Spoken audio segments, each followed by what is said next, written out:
So, hi guys! This is your admin kulot, Mina Olen Cheng. So, nung nag-aral pa ako sa Hong Kong, let me tell you some story. Nung nag-aral pa ako sa Hong Kong, some of the native speakers asked me, Mita sinahalwat maista kon sinamene swamisa.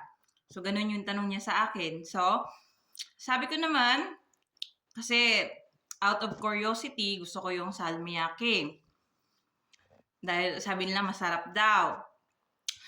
So ngayon, na nandito na ako sa Finland, ito pala yung mukha ng salmiakki, guys. Ito. Classic-classic yung salmiakki. May parang, basta black yung kulay niya, may iba-ibang kulay din na may pinaghalo. Pero ito yung binili ko na kind of salmiakki. Baga, konti lang yung salmiakki niya dito. Tapos, when you taste it, diba? The taste is like unexplainable para sa akin.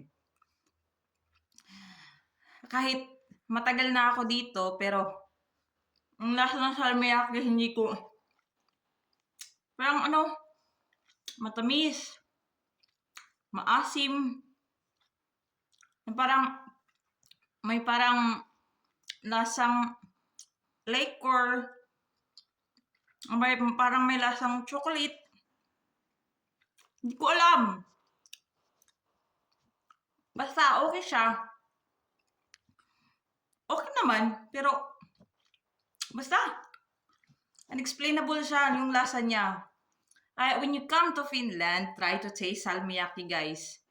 Para malalaman nyo kung ano yung lasa. Iba't iba kasi siya. Minsan hinalo siya sa chocolate, may candy, may ice cream.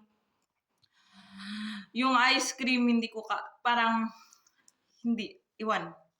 Unexplainable talaga ang salmiakki, guys. So, you try it. Bye!